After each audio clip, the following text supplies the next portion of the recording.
Primary ignition.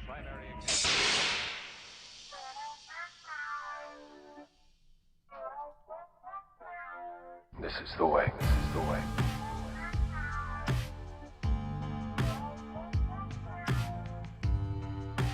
I can bring you in warm, or I can bring you in cold.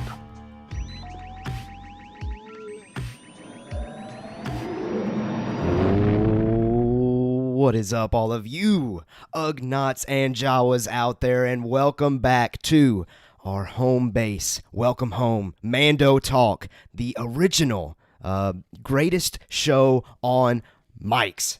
It is us, Mando Talk, Truth. Talking Star Wars. I can't wait for this evening, for all of these news pieces that we're going to hit. And joining me is none other than DJ Foster, a.k.a. Rebel Scum Texan. Boom. What's up, everybody? Glad to be here. Man, I'm repping my Tejas hat tonight. Okay. Love this hat. Got my Cowboys are playing, so I'm going to catch up on that after the show. Okay. Even though they probably will get stomped by Tom Brady and the Bucks, but that's okay.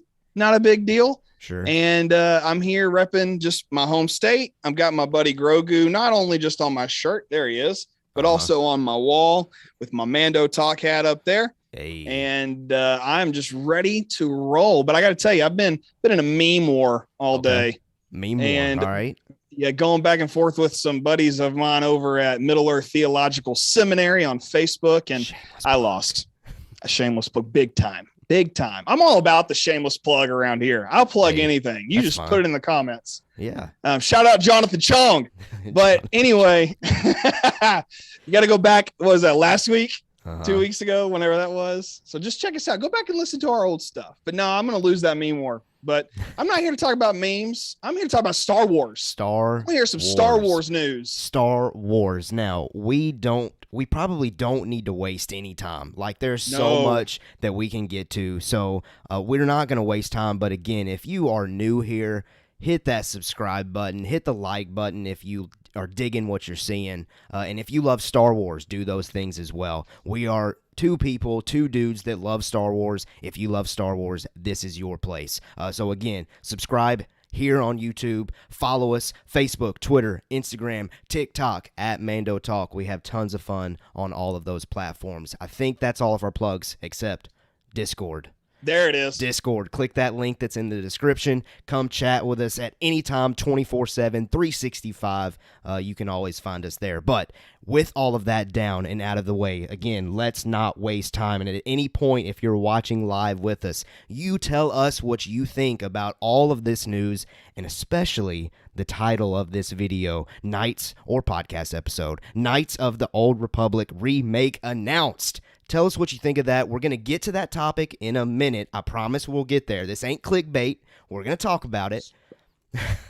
So tell us what you think about it, and we'll read your chat, your live chat here on air, and discuss it with you. That's what this is all about. We're discussing Star Wars with each other. Now, let's not waste time. Let's get into it. First thing off the top. These off the tops we're going to hit a little quicker than originally planned, admittedly, because, again, We're moving faster than Anakin Skywalker in a pod race, baby. We got to move. There you go. We do have to move, and here it is. First news piece. The Lego Star Wars Terrifying Tales released an official trailer this past week.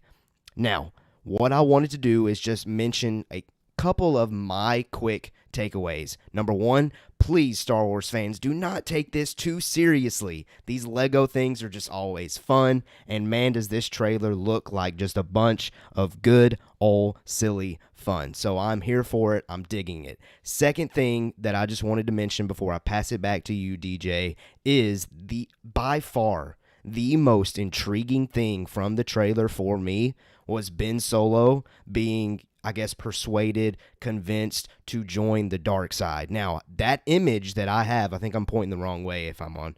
No, I don't know. I don't know where I'm pointing. The image is here somewhere. There it is.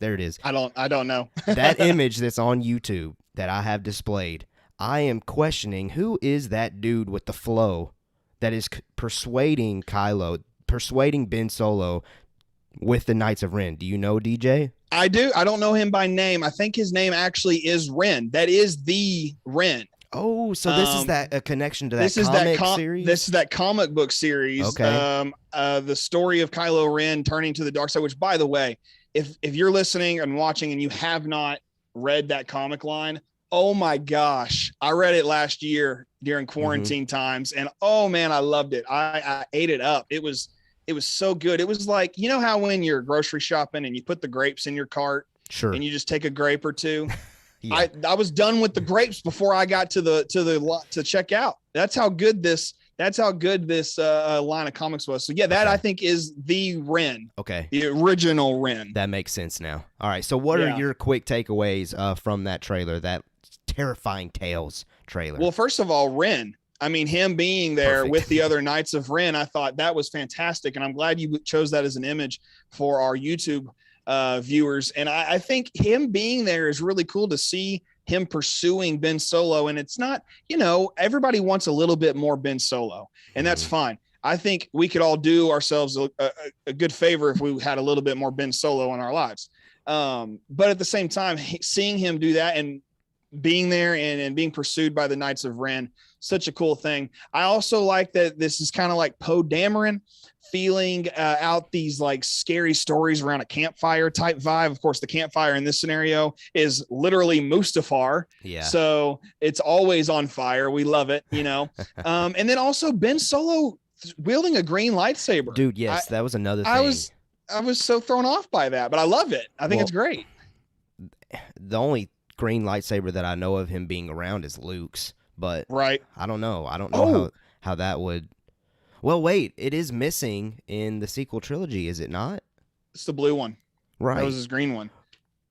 No, I would just assume he had that kind of hidden away like Leia's lightsaber in Rise of Skywalker. No, but that was always my guess. Like, Luke uses the green saber to, whenever that confrontation between him and Ben goes down. Right. But I was thinking potentially maybe when the rubble goes down, maybe Ben grabbed the green saber and bounced. It's possible. Okay. Maybe we see that in Lego version. I don't know. That'd be cool. It'd be something different. And then also I want to mention Luke Skywalker and kind of they're giving us a what if is what they're doing. Yes. Dude, they're giving us a what if Star Wars. Are we on the same? Yes. Are we best friends now? No, but for real, I thought that was cool. It's like this little what if scenario. Yeah. And Vader is like, your name's Luke Skywalker? Come here, buddy. Yeah. It's a whole thing. I think that's fantastic. And I can't wait to see what they do with that when it drops. Is that next month it drops? October 1st. October 1st. That's no time. That's a few weeks away. Exactly. We'll have it to enjoy. And again, don't take it too seriously. It's just going to be fun, just like all the other Lego stories that we've gotten before. But you let us know, those of you out there listening, what do you think about Lego Star Wars Terrifying Tales? I thought it looks fun, and I can't wait to see it. Okay, next, lots of fun. Quick off-the-top news piece is all about Rey Skywalker. Now, this for me was a big deal, only because I have wanted this thing ever since I saw it. Hasbro officially reveals that a Rey Skywalker Force Effects lightsaber will be coming in spring of 2022, and I believe that I saw that pre-orders were actually beginning today. Now, I did not get in on that because I saw that price tag, and we'll talk about maybe why I'm not spending that kind of money later in this stream when we get to maybe that Knights of Old Republic remake news piece. Okay. Because it's time to start saving some money if you're a Star Wars fan. But anyway, I just wanted to real quickly talk about Rey finally getting a Force Effects lightsaber edition of her own made saber in the Rise of Skywalker. I think that's awesome. Go get it if you have that capability. I would love to get my hands on it because in my opinion, it's slowly becoming my favorite saber in the entire franchise.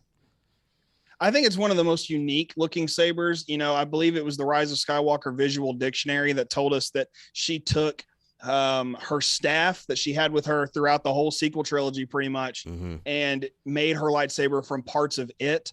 When you look at this thing up close, there's some seriously awesome detail on it. Yes. Not to mention that it has this really awesome display looking kickstand, I think, based on the box image I'm looking at right now. Okay. I could be totally wrong, but one thing I want to point out is that it's a Force Effects Elite. Yes, good call. And Good that call. that goes with the price tag you mentioned, because it says right here on Star Wars Newsnet that it's going to be running around 265 doll hairs. So, I mean, it's going to be a lot of coin. And, you know, for the hardcore collectors, do your thing. Sure. I mean, don't blame you at all if you're a hardcore collector, because someone's got to do it. Absolutely. And the cool thing I think about this gonna is, do it. oh, absolutely. And one of my favorite things about this, I don't know about you, but the blade, I think, detaches. Yeah. Okay. Yeah. In one image I saw, there was no blade. Right. And I thought, Right. dude, can you imagine, like, you show up to Celebration and you've got the blade just stuck in like your backpack, and you Sure. have the hilt hanging like you're actually a Jedi. Uh-huh. I just think that'll be a lot of fun for a lot of the Force Effects collectors. And personally, if I could get a hold of it, I would. Don't think I'm going to, Mhm. for similar reasons that you pointed out just a moment ago, alluding to what we will talk about here in a bit. Yeah. But I think it's awesome. I think it's going to be a lot of fun, really cool thing to see. And maybe one day I'll know someone who owns one and they'll let me swing it around a little bit. We'll Sure. find out. Absolutely. Well, special shout out to Blue Harvest Bricks in the live chat. Blue Harvest Bricks says, "Hey guys, nice to see Star Wars announcements are being moved to coincide with the Mando Talk live stream these days. Ain't that the truth, baby? We're gonna get For to that real. big. We're gonna get to that big news piece, I promise. But you know, we did want to share our Star Wars love with some of these other news pieces that have come out this week. Let's go ahead and, with that in mind, let's move on to our next news piece. We might spend a little bit of time with this one only because I think it can develop some important conversation. The Armorer. The Armorer from The Mandalorian, played by Emily Swallow, was originally written to be killed off at the end of Season 1. This comes from Miss Swallow herself. She said, "Jon Favreau told me that he had originally written it, that she did sacrifice herself, and that was the end of The Armorer. And then he changed his mind." And I was like, thank you. And I was like, thank you as well, because I love the character of the Armorer. And I'll be completely honest, I was bummed whenever she did not make an appearance in Season 2. So with that in mind, I think I've already revealed my answer to this question. DJ, do you want to see the Armorer yet again in this story? Absolutely. You know, she played a vital role in Season 1 of The Mandalorian. And Emily Swallow, just in that scene, she wasn't the star performer. She was the actress behind the Armorer. And she just has the voice of wisdom. Mm-hmm. And I thought that was really cool, given that Din Djarin was kind of on this path of, you know, growth, I guess, you know, trying to figure out who he is and put himself in a new place, which, you know, we got to see a ton thanks to Grogu as well. But at the same time, her coming out and saying this, like, wow, it was a shocking thing to think, you know, she would be killed off essentially. And I'm so glad she didn't, because I have my own personal theories about who the Armorer actually is. Okay. Whether or not they are on point is a different story. Okay. But I don't want to say anything unless you have something else you want to add. No, I mean, I think I have a feeling what one of your theories is based off of a tweet. Am I correct? Yeah. Let's hear. I mean, do you feel comfortable with throwing this theory out? Sure, on a mic? why not? Let's hear it. It's pure speculation. Let's hear it. I think she's Rey's mom. No, I'm kidding. No, I think it could possibly be Omega. Omega, yes. Down from New Zealand. No, but I think it would be really cool if we had this tie-in, because I know there were all kinds of crazy speculations and rumors about Boba Fett during the Bad Batch. And when we got the name drop Boba in Bad Batch, I thought, okay, you know, this would be really cool if we got a tie-in. And I went, oh, wait a second, hold on. Okay, it might, yes, maybe, we don't know, but it's also, I'm crazy for saying it. So here we are. And, you know, it's not too far-fetched, but at the same time, it's completely far-fetched that it's like, this is ridiculous. Plus, Boba's got his helmet off and it doesn't make any sense whatsoever. Yeah. My B theory, if that's my A theory, this is my B theory, would be a minor character from season 7 of the Clone Wars. Her name was Rook, running around on Mandalore. Yeah. And you know, she was one of the Maul DeLoreans, as I like to say. So I think it could be her, but you know, Omega, I'm going to stick with the Omega camp for now. Okay. We'll just wait and see. All right, I'll leave it at that. I mean, I'm not against it, but we'll see. Yeah, it's ridiculous, but that's what speculation's for. Yeah. Speculation is for ridiculousness. Sure. Now, I did have one more question before we moved away from the armorer. Do you think we'll see her in season 3? Because in my opinion, I really do think we're gonna get her. I think that there's been enough motive from maybe just the fans. The fans want to see the character return. We've gotten kind of teases that in season 3 we're going back to digging into the Din Djarin character, and you kind of already alluded to this. The armorer plays that role perfectly, and I think with that in mind, because I think, like I said, I think we've gotten some teases along that thread that it's going to be more grounded in who is Din Djarin. With that in mind, I think we're going to get the armorer back in season 3 of The Mandalorian. Yeah.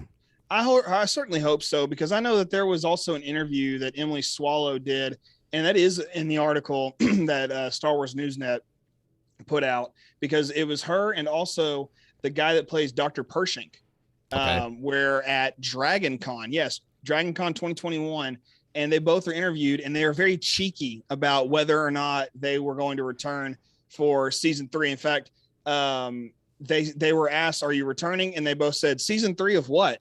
That's what this article says. Sure. And I believe that it was Emily Swallow who said, "I can neither confirm nor deny," which, in modern vernacular, usually means, yeah, you're going to see me again.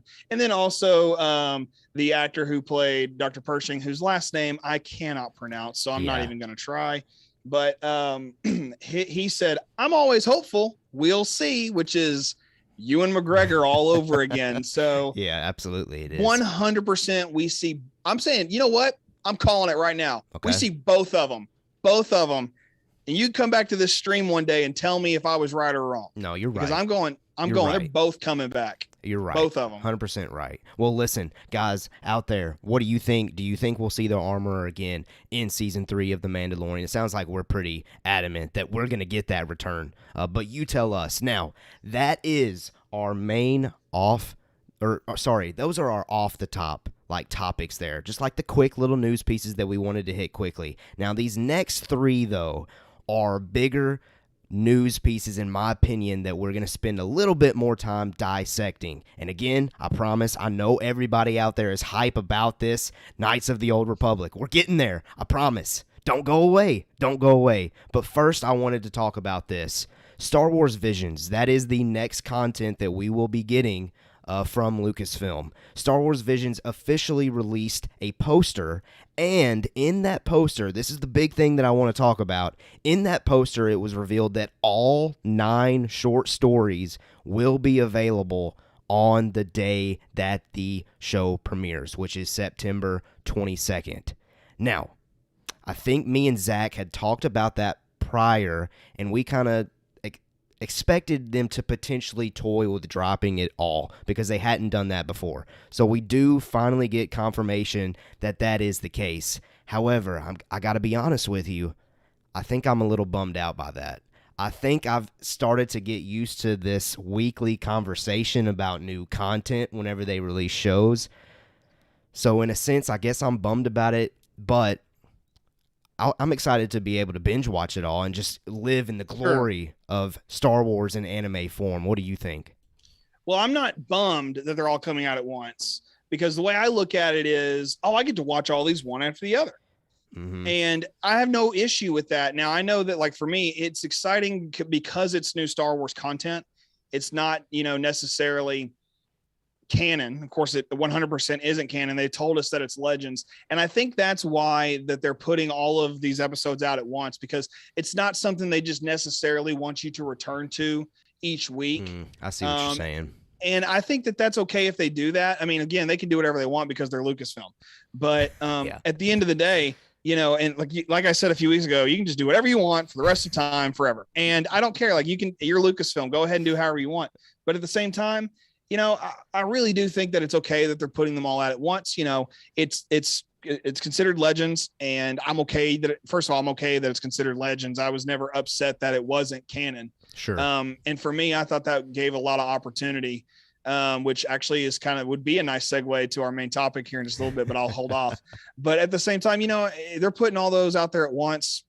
So what? I mean, it sounds, I don't mean it like that. Not like, so what, but right. It's not a big deal. Yeah. It's great to see something like that out there that doesn't have any effect on future canon. Yeah, no, and I agree with that take. I think it's going to be refreshing once I see it for a big content dump and to just watch it all and not have to worry about a week to week discussion on it or just reviewing it or talking about it. But I am excited nonetheless. I think it's going to be really, really, really special. I think it's going to be really cool. Yes. And kind of like you talked about, because it's not tied to canon, I think that's going to make the show even better. So I'm very excited to see this format. Now, I got to give a shout out here because we're fixing to get into a topic that I know Zach Horvath is very passionate about. He mentioned in the chat, we have 81 subscribers on YouTube. Yeah. First of all, 19 subs away from our goal of 100. Let's do it, guys.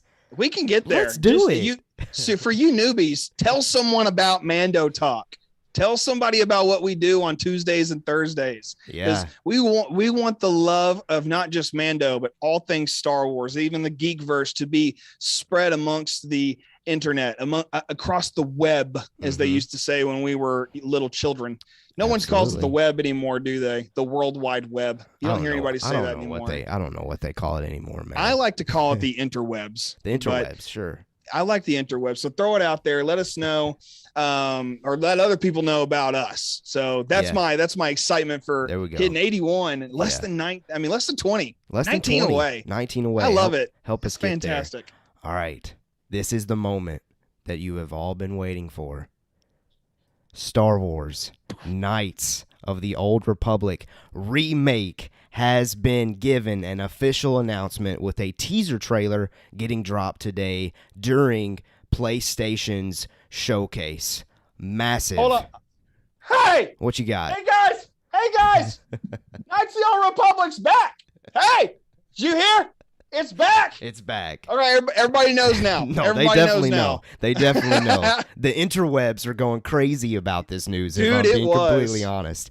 So, real quickly, just want to set up expectation with this as far as our discussion of this goes. We here at Mando Talk, we're all about the Star Wars story. Now, I know some of you are video gamers, so like I said, I like plugging friends, so plug and shout out to Zach Horvath, the man, over at Video Game Nightcap. I'm sure over there on his YouTube channel, he'll dissect, like, who's behind the game, the companies that are working on it, the studios, all of that stuff. But here at Mando Talk, what we're going to do with our discussion with Star Wars Knights of the Old Republic is we're going to talk more so like story, what it means for the franchise, what it means for the characters, what it means moving forward. So I just wanted to make that aware. We're not your video gamers as far as all of that fancy stuff behind the scenes. Again, that's our boy Zach Horvath, so go check out Video Game Nightcap if you have not done so to hear that type of discussion with Star Wars Knights of the Old Republic. So with that said, I just want to simply, before we dive deeper into it, just share our thoughts on the teaser trailer. Now, obviously, it was very simple. We got Darth Revan making an appearance, which was incredible seeing him in this new format, updated graphics, all of that stuff. And also, the voice. I believe I've read now that the voice was a familiar character of Bastilla Shan. I hope I said that character correct. So I think me not knowing how to say that character correct gives a clue as to my awareness of Knights of the Old Republic. I have played it before, don't get me wrong, but it's been just so long and so far ago, and I didn't dive too deep into it that I don't remember much of it. So if I'm being honest, it almost kind of feels like I haven't played it. But with that said, I'm still very stoked. This teaser trailer does its job as far as getting people stoked. So I'll pass this to DJ. Do you feel equally stoked? I am equally stoked. Stoked? Equally stoked.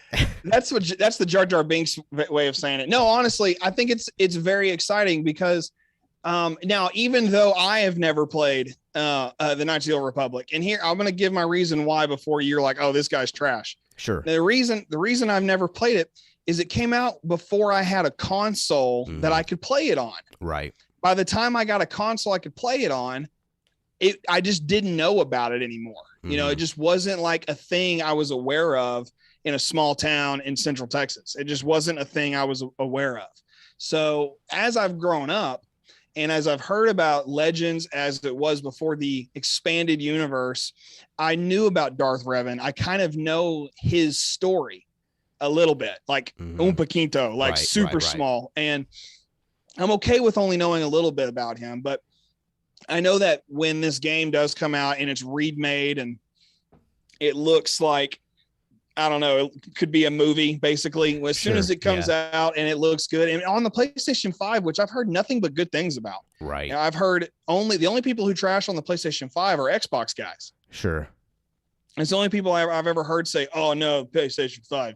It's, you know, it's going to be one of those games you can get on the PS5. So, and I even saw on Twitter today, people were like, "Oh, that PS5 was a decent investment," and I was like, "Yeah, it probably was now."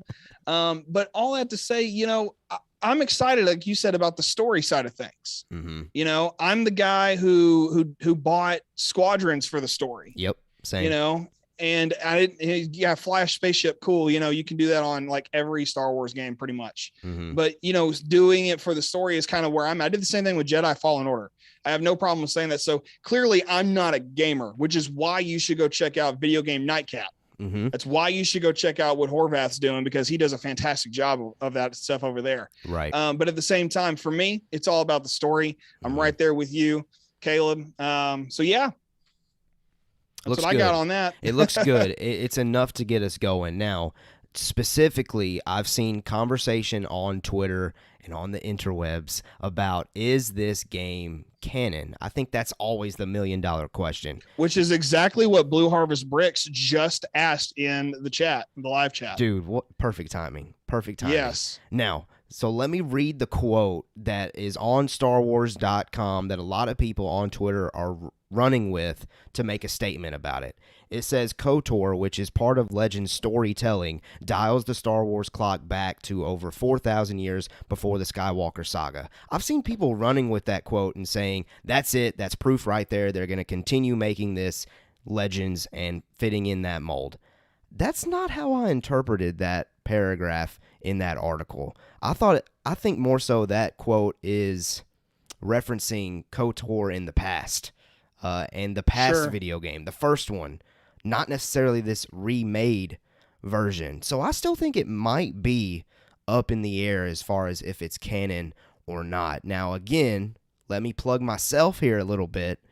They have been pulling these Legends stories so much lately for a reason. This is another piece of that puzzle. Guess what's 100%. Fixing to come out in this kind of time frame? The Acolyte. They're getting you set up for the Acolyte and all of these different things that are going on in this time period. This is a piece of that, but I think KOTOR has a big enough fan base for it to really be its own thing, honestly. But regardless, I do think that plays a little bit in this. So what do you think, DJ? Do you think it's canon? Because honestly, I think it's 50-50 right now. Like, I haven't fully committed, and I don't think they really have fully mentioned if it's canon or not. No, I don't think they've mentioned if it's canon or not. I did see one person say, well, if you want to know if it's canon or if it's Legends, it says so right here on Star Wars website, which that's fine if it says that the original Knights of the Old Republic is Legends at this point. That does not mean that this won't tie into canon going forward. Sure. I think really for me, the focus for me is on this sentence that says it dials the Star Wars clock back. So when you think about the idea of it dialing it back, it's like, are we, and it straight up says remake on the official title. So for me, the word remake and them dialing the clock back, literally, they're saying, we're going to do, it's almost like they're saying, we're doing this over so that we can make it canon, is what it sounds like almost to me. In a sense. Yeah. You could interpret it that way for sure. And you have to think about how Lucasfilm does things. They're sneaky. And truthfully, just about everybody that works at Disney's anything is sneaky. They're very close, you know, I don't know what to say, close. I don't want to say close-minded because that's not the right phrasing, but they're keep it to themselves. They play it very close to the vest. That's probably a good way to put it. So the fact that they are, you know, like you've been reading these Legends novels, and I've been diving into some Star Wars Legends comics about Darth Vader. So for me, it's like, well, I'm doing a little bit of Vader. You're on the Thrawn train, which I don't blame you because Thrawn is so cool. And I here before too long, I'm going to start reading Darth Plagueis, the novel. Yeah. So when I jump into it, because I've never read it before, and so I'm really excited about that. So no one spoil anything for me. But once I get to that point and I dive into this, these stories that are being essentially reprinted, you know, these books, that lends to it. And you even mentioned Acolyte, which I forget about Acolyte until someone mentions it, because it's just. I know, and I shouldn't, because it's just this thing that's just like, it's floating somewhere in space with the opening crawl to every Star Wars movie. It's just out there. And when I hear about it, I'm like, well, okay. Oh yeah, I forgot, because Leslie Headland's doing her thing with that, and that's great. But thinking about where this can go, to me right now, it screams canon. Okay. And if that's where it continues to go, not to mention in The Rise of Skywalker, which a shirt you are repping very well tonight, my friend, they do give a small mention to, I believe it was a squadron of troopers called a Revan Squad or Squad Revan, or it was a Star Destroyer named Revan. I can't remember. So it's one of it's something like that. It's just, it's out there. It's like subtle. Yeah. Yeah. So Revan's canon because it's there. And now that we've got him basically in the flesh, you know, I mean, as close to in the flesh as we've ever seen him. Sure.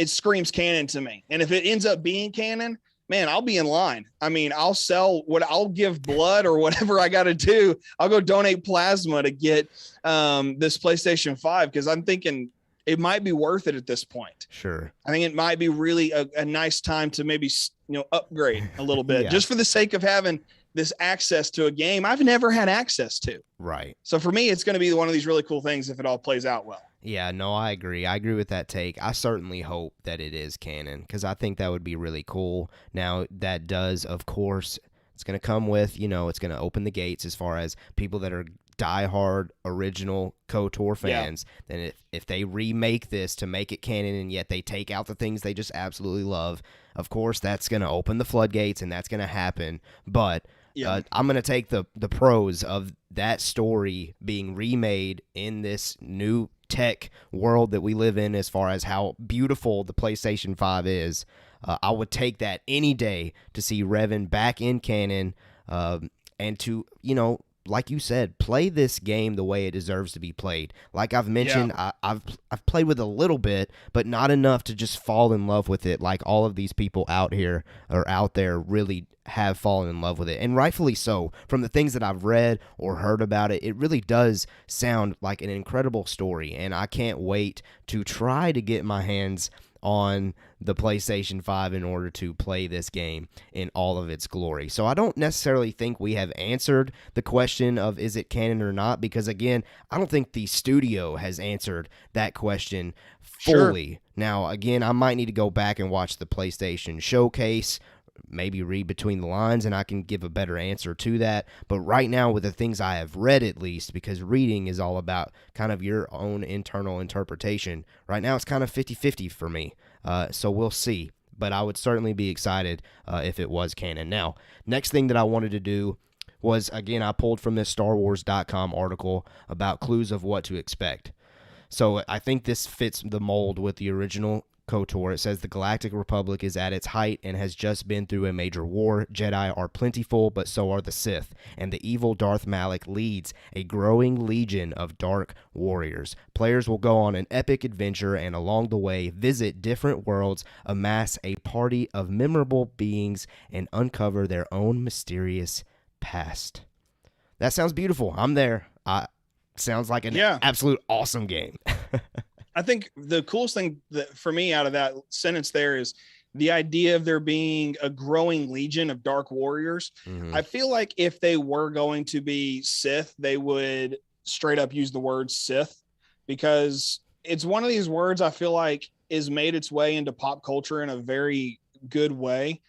Not to mention it's been the title of a Star Wars movie, Revenge of the Sith. We are aware of certain things about the Sith, of course, Palpatine being literally like the king of the Sith, Right.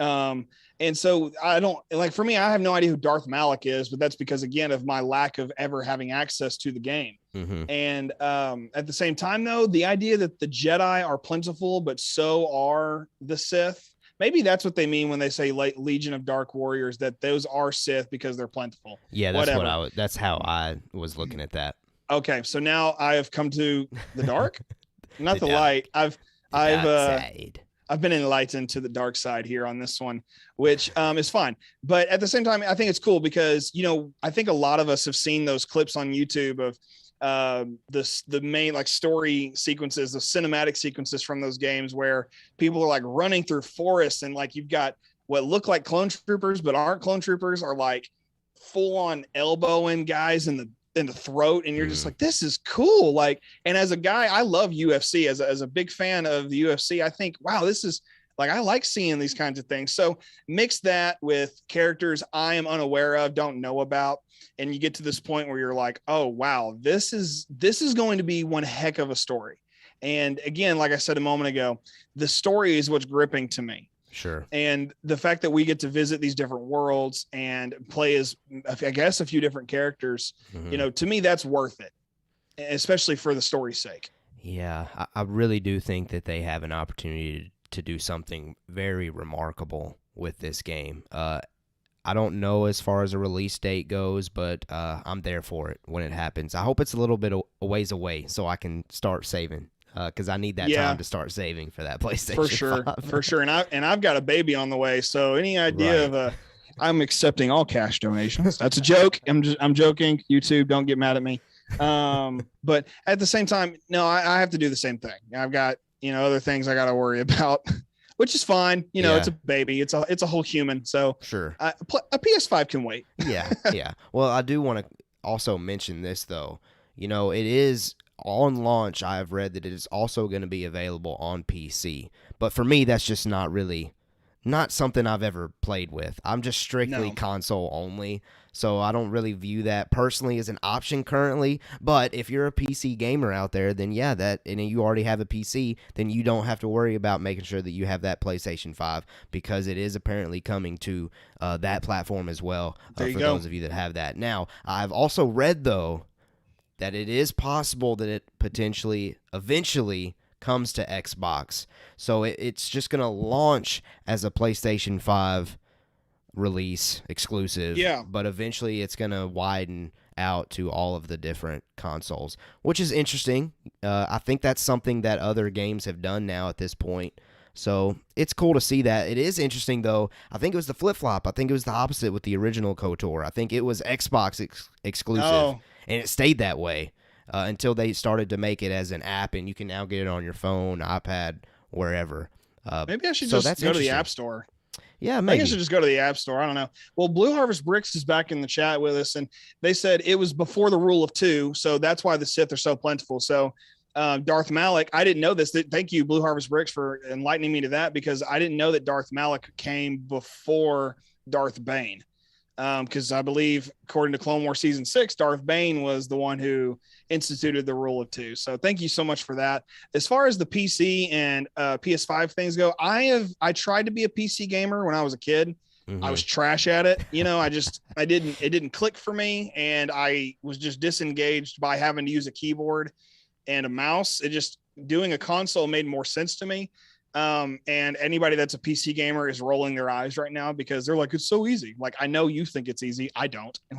That's why Caleb does all the math around here. Sure. And I don't. So it's very true. So anyway, I think it's really cool that it's going to be available on multiple platforms, and looking forward to seeing, gameplay, especially from Horvath. I think he's going to be like stoked out of his mind when he finally gets a hold of it. I think so. Well, I think we've made it very evident. We are very excited for this thing, even though we don't have a ton of history with actually playing the game. Regardless, we are very well aware of this impact, not only on gaming industry, but Star Wars franchise as a whole. So this is big news across the board, whether you're just a gamer or you're a Star Wars fanatic. This is awesome. So you, the listener, the watcher, you tell us, what you think of this news, whether that's in the live chat, the YouTube comments if you're watching this back, or over on Discord. We would love to hear your thoughts on this. Trust me, we want to hear your thoughts on this because, again, this is just big news, and I love to hear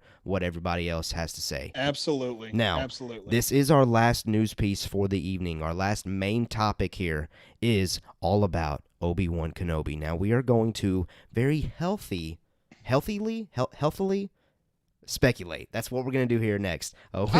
With this next news piece. We got ObiWan Kenobi is rumored to be filming at a college swimming pool in Los Angeles. And the source on this is Bespin Bulletin. Now, my first reaction whenever I read this, saw this come out, was that's a sentence I never thought I would read in my life. Number one, because I never thought we would get an ObiWan Kenobi series, if I'm being completely honest. And number two, just seeing ObiWan Kenobi and the word college kind of just throws me off. I don't know why, but it throws me off. Yeah. Those aren't two words that like you say together on a regular basis. Absolutely not. And it's like just, it's like weird. It's like saying when I back in college with my bro Kenobi, like you don't hear anybody saying that. It's an out there kind of thing. Right. Yeah. So what we'll do here is I've relied on those lovely people over at Star Wars Newsnet, and what I've done is I've pulled key quotes from the article that they ran, and again, the main source on this is Bespin Bulletin, so let's do our due there and give that shout out. But again, I'm going to read some key quotes that I pulled from our guys over at Star Wars Newsnet, and then we're going to, again, speculate, but we're going to keep it, healthy. We're not going to make it crazy or be outlandish. Maybe. We'll see. Okay. Maybe we'll get out there. Maybe we'll go crazy. Who knows? Maybe ObiWan Kenobi has something to do with Omega.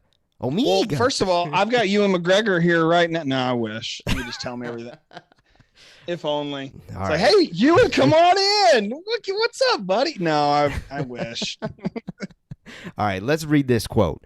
Bespin Bulletin is reporting that blue screens were being set up in and around the pool, suggesting that underwater scenes were being filmed there. Dry ice was also being used, presumably to create a mist effect above the water. This tracks with reports that concept art involving a water planet was shown during last year's Disney Investors Day presentation, along with interviews with Ewan McGregor and Deborah Chow. So, first of all, when I read that, I think, man, do I wish I could have been at that Disney's Investors Day.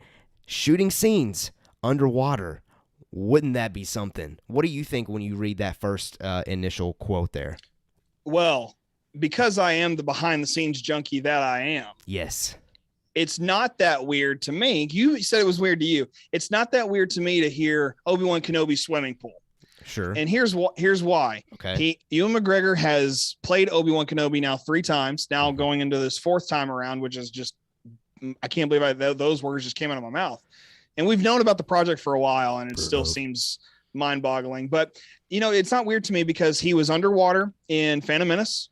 He was he wasn't underwater, but he was constantly drenched in on Kamino and Attack of the Clones. Uh-huh. And then he literally, when Order 66 happens, he falls 1,000 feet into a pool of water. And in some of the deleted scenes in that sequence on Grievous's battleship, him and Anakin are kind of swimming or, just kind of wading through, I can only assume is fuel, not water. I don't know how water would work on a spaceship for droids only, but who knows? It's neither here nor there. But, they cut that. So Ewan McGregor has been on wet sets a ton as Obi-Wan Kenobi. And this is just like, I imagine when the inevitable Disney Gallery episode comes out about this, we'll see behind the scenes stuff we're here at this college in Los Angeles shooting these underwater scenes. Yeah. And they'll cut to Ewan being like, oh, I remember doing this back in 1997 with Jar Jar Binks. He's going to say something. I mean, he might not, but I hope he says something like, wouldn't it be cool to get a name drop of Jar Jar Binks? Just like, he just throws it out there. Yeah. And, I think it's awesome. I think it's awesome that we're doing something that's kind of stunty. I think it's just to hear something like this going on and it's not all volume related. That's a good call. I think it's really, really cool that they're doing something, a giant swimming pool. Sure. Now, when I read that and I see water planet, for me, that makes me think. For some reason, when I think water planet, I'm always thinking of Camino personally. Yeah. But this next quote maybe points to another location. So let's head back to that article and let me read this second quote here for a second. Real quick before you do that, DJ's got something. What you got? I just want to throw it out there. This is kind of spoilery. True. Like this particular quote is one of those where you're like, oh, okay, that's like a good call. That's a good call. And so I didn't go even think away, about it, honestly. mute us, and then kind of check in. And when we stop, talking about this, sure. I'll act a fool on YouTube. Yeah, we'll do our best Jar Jar Binks motions or something. Yeah, absolutely. Okay, so let me read it. Bespin Bulletin also reports that a scene was filmed with Darth Vader in the volume, which saw the Dark Lord of the Sith entering a forest. Sources claim that the scene is reminiscent of Dagobah, though Bespin Bulletin is quick to point out that this does not necessarily mean that the scene is definitely set in Dagobah. However, Bespin Bulletin did report that the scene felt tense, like Vader was preparing for a confrontation. Whether this is a confrontation with Obi-Wan or some other character remains to be seen. Now, I'm just going to say, if that confrontation is not with Obi-Wan Kenobi, what are we doing? What are we doing? One can only make wild assumptions. Sure. And you know what happens when you assume. Okay. So, yeah. But at the same time, listen, if you were watching on YouTube, you just watched me do a full-on deep breath, exhale, the whole thing, because when I hear Darth Vader, I just have to take a second and kind of like, oh my gosh, we are still getting Darth Vader after all of this time. It really is crazy. It's crazy.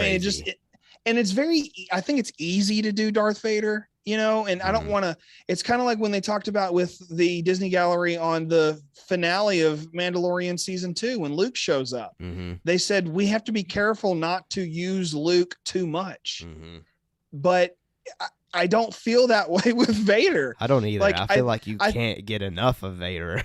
Exactly. And like, it's okay if they use him, like if they did in Rogue One, it was just like, it's like little sprinkles. Sure. It was just like, you want that donut? You want some icing on it?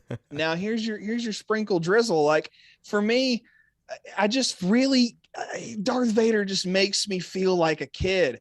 And at the same time, struck with fear, because I look at Darth Vader and I'm not going, I'm like looking at Darth Vader, and most of the time I'm like, oh, that's Darth Vader. But when you hear he's walking through a forest, like real, like he's getting geared up, kind of like me and you before we go live. We're like getting for a confrontation.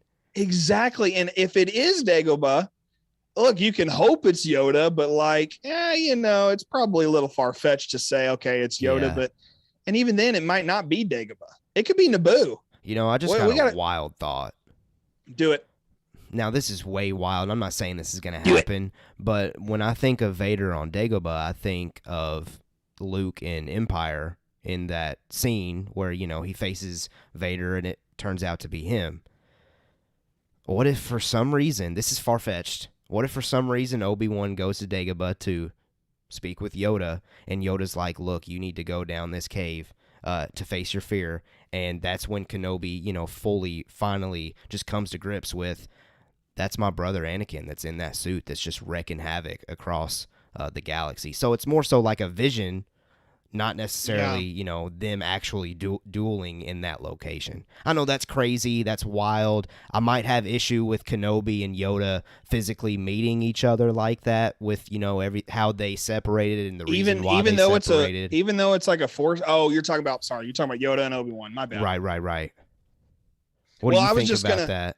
Well, I think the idea of it's really cool. I don't like, messing up with what we already have in canon, and that being, we will disappear until further notice kind of deal, which is and I think that's a little difficult, because then you have to write out a whole scene about how it's okay they're meeting up, and the only thing I can think of that would make that legitimate would be if Qui-Gon appears to Obi-Wan, which Liam Neeson's also been pretty cheeky about that on Jimmy Kimmel previously. Yeah. So if he's, I've been using the word cheeky a lot today. It's kind of a fun word.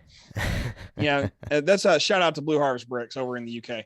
But they're watching this and going, "You stupid American." But at the same time, I think it'd be really cool if we saw something like, Liam Neeson shows up as Qui-Gon and he's like, "Go see Yoda," and he's like, "Okay," and then hops the ship to, or steals a ship probably to Dagobah. Yeah, more likely that would work. Now, my other toss out there to you is not, and there's nothing wrong with the idea of what you just threw out there, because I think that would be awesome. No, for some reason that's just what I thought of when you were saying what you were saying, and I just blurted it out, honestly. And that's fine. I like it. I like the idea, but I will do, maybe not do you one better, but like I want to throw this your way. Do me one better, man.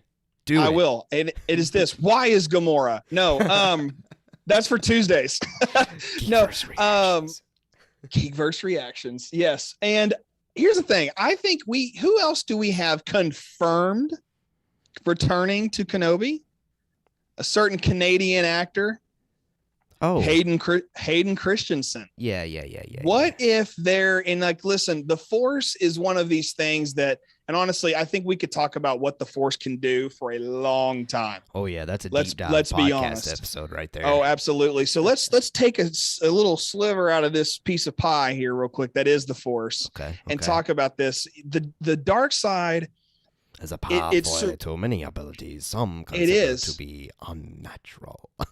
Man, see, we can never get enough of Revenge of the Sith quotes up in here. And sorry, because we're talking about, no, I love it. I don't care. It's fantastic. You keep cutting me off for good reasons, and I need to be cut off more anyway. But here's the thing. Back to this thought. We have Hayden Christensen returning.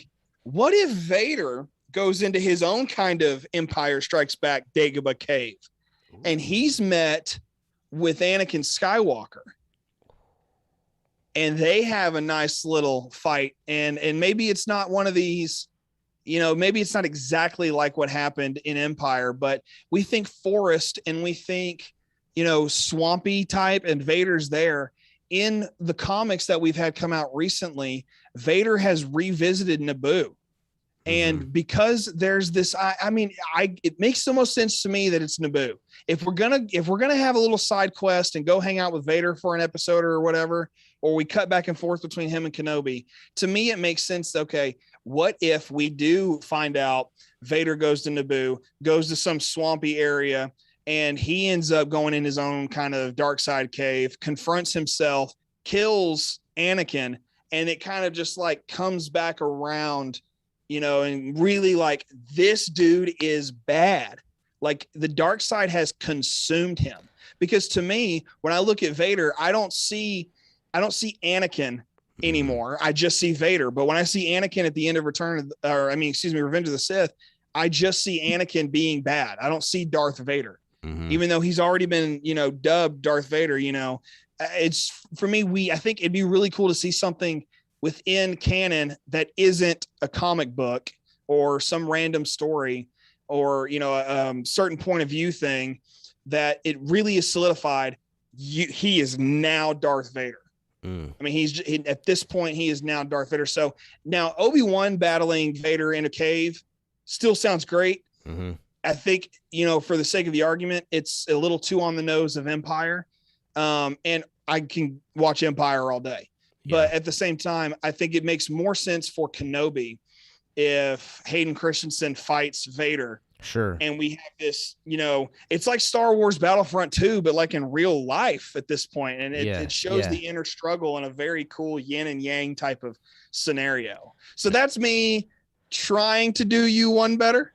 Well, but, I think I think you were successful. Honestly, I love that pitch. And to throw something in that, I think maybe while he's on Naboo, you want to talk about an emotional scene, have Vader go to Padme's resting place.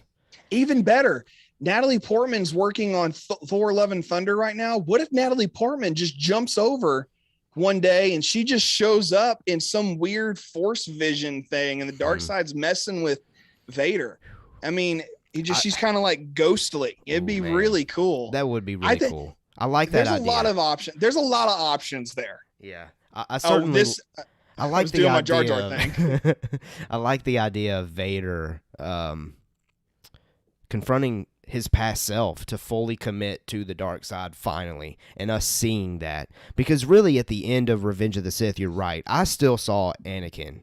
And then it was in Rogue One that we just get this dramatic shift of, no, this is Vader at this point. And there's some time in between there, and that's where Kenobi is going down during. So that means if they want to explore that, if they want to show, Anakin fully becoming Vader, they certainly could. And hearing that idea is certainly persuasive. That was job well done to you. Job well done. Sometimes the headcanon just comes together and it makes a nice little headcanon sandwich, and then you consume the sandwich and you're like, that's a good sandwich. Sure, absolutely. I shouldn't write food reviews is what I'm learning about myself right now.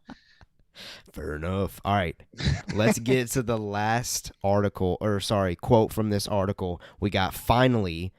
Bespin Bulletin reports that filming for Obi-Wan Kenobi has been mostly shot in order, so these scenes would likely have been filmed for later in the series. If that is true, it would make it more likely that these scenes are part of a confrontation between Obi-Wan and Vader, though it's difficult to know for sure. So I think more so just that final quote there just lends itself to thinking that it's Kenobi versus Vader, but certainly does not restrict to being just Kenobi and Vader. So I just wanted to clarify that. So your, headcanon piece there is still possible. It's just you might want to go 60-40 in the direction of it being Vader versus Kenobi himself. But I'm just excited for this show regardless, and it's going to be here before you know it. 2022 is when this show is expected. Spring of 2022? They still have not committed to a release segment. I've just read 2022 everywhere. So I hope they stick to that. I think we'll find out on that Disney Plus day that's coming in November whenever they start dropping trailers and announcements. I really think we're going to get like a release window for Kenobi, for Andor, for Mando 3, all of those different things. I think we're going to get that on that Disney Investors Day. But any other speculations that you would like to do with Obi-Wan Kenobi?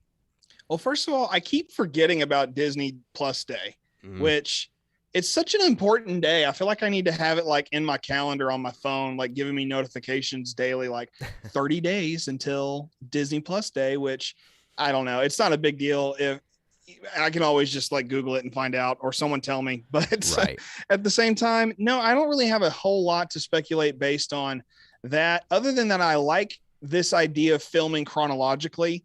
It's not very often that you see movies do that. I know like and because this is a TV show, let me borrow some TV knowledge and throw it out there. I know that when they were filming the season 2 of The Office, they shot the scene where Jim confesses his love to Pam, like within the first few weeks of shooting that show. And then they filmed the rest of the season.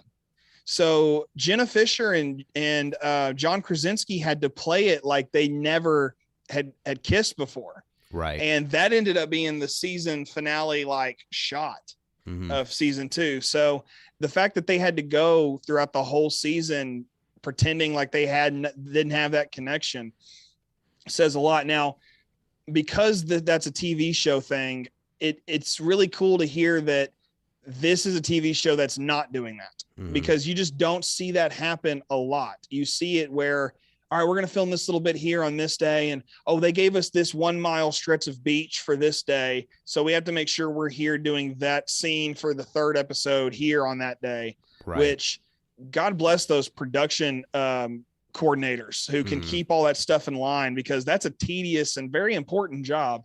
One I would be absolutely awful at. I'm not the most organized guy in the world. And maybe some of you are out there like, okay. But others of you are like, oh yeah, we know. But at the same time, I like that we're shooting in chronological order to a certain degree. I mean, you can't maybe do everything in chronological order. Right. But like the fact that they're saying, hey, they're doing their part in trying to make sure that everything kind of stays in the straight line is really cool, really nice. Yes. And I have a one-track mind. So to keep that one track going in the same direction at all times is very beneficial for me personally. Yeah, absolutely. And I think it'll help us benefit. Like, oh, we'll know that they were doing this. Like when we inevitably get to this water scene. Yeah. When we finally watch it. And if we're to believe, let's just hypothetically say it comes out March 1st. All right. Just on a random day. Hey, I hope. I mean, it'd be great if it came out March 1st. Of course, I don't know if that's a Wednesday, but if it comes out on like March 1st and it's like they're not anywhere near water, which it'd be stupid if they started in the water because Tatooine. Sure. But like we go like 6 or 7 weeks or however long the show ends up being down the road, and we're like, oh, they were filming that back in September of 2021, and we're just like, oh, okay, I remember that. I think that would be kind of nice to be like, oh, that's what was going on that day. And I like thinking that way. For me, that's not so much speculation as it is like, oh, that's cool. Yeah. I just appreciate that kind of stuff. Yeah, absolutely. Well, those are our topics for this week in our Star Wars news. Again, we had a bunch to talk about. I had so much fun talking about all those different things, but what do you think about this ObiWan Kenobi being filmed at a college swimming pool in LA? Again, for me, I can't get over that. I can't get over that sentence, man. I keep laughing about it every time I read it, but I guess that's the name of the game. That's the name of the game. We healthily speculated there. I enjoyed it. I enjoy listening to you, DJ, talk about Kenobi because I have a feeling that you have a better sense for what we could see from this show due to your novel reading based on that Kenobi character, specifically in that time frame, and maybe a little bit of toying with Master and Apprentice. I think that helps. Oh, so sure. I love hearing your thoughts on Kenobi because for me, I'm more so with Kenobi. I'm just going into it stoked about Vader versus Kenobi, and outside of that, I just can't wait to see what they do. Yeah, I can't say enough about Master and Apprentice by Claudia Gray. Yeah. That was when it was announced at Star Wars Celebration 2019. It would have been. I was like, I'm buying this book. Like the second I saw it, I was like, I have to get this book. And I got the hardback, first edition. It's sitting on the shelf right now. So for me, it's like, man, this is one of those stories that I think if you are an Obi-Wan Kenobi fan, I would, and if you haven't read it, you need to. It's an essential part of his story. Okay. And I think that, they may pull from places in the novel for the show in certain ways here and there. Yeah. The Lucasfilm Story Group is going to do their due diligence. And before I get too far ahead of myself, I appreciate hearing what you have to say about all of your thoughts, especially when it comes to Legends type things. I mean, you have a better Legends knowledge than I do up to this point. Okay. Sure. And you may think you don't, but I think you do. And, but at the same time, like you said, I appreciate you saying what you did about me knowing stuff about Kenobi. The truth is that I just am not using my time wisely, and I'm diving into Star Wars too much. Hey, that is using your time wisely. Fair Absolutely enough. wisely. Fair enough. And also something that I think is using your time wisely on is clicking that subscribe button over here on YouTube and checking out Mando Talk, hitting the like button, and telling a friend to tell a friend to tell a friend to tell a friend about Mando Talk. You never believe this. I just watched Paul Blart drive by on a Segway. Hey, we love it here. We should put more Segways in Star Wars. Maybe not. We should. Yeah, we should. Who knows? Anyway, thank you so much for all of our listeners, our viewers, our supporters out there. Again, we don't have the motivation to continue to do this if it wasn't for you, if I'm being completely honest. Like, the community that we're starting to build, this tight-knit group that we're getting, we're always going to have that. So if you want to continue to be a part of that, again, do those things that we have mentioned in this episode. But that's all I have. So, DJ, any final thoughts that you want to tell our lovely audience out there? Just that they are a lovely audience. And we want the lovely audience to grow by no fewer than 19. No fewer. I like we want it to grow greater than we can even possibly imagine. But we're sitting at 81 subscribers. Help us to get to 100 before December, as I keep saying. And other than that, just go read something about ObiWan Kenobi. And when you're done reading something about ObiWan Kenobi, tell your mama you love her. Okay, that is beautiful. Perfect. Let's get out of here. I have nothing else to say except this. We have spoken.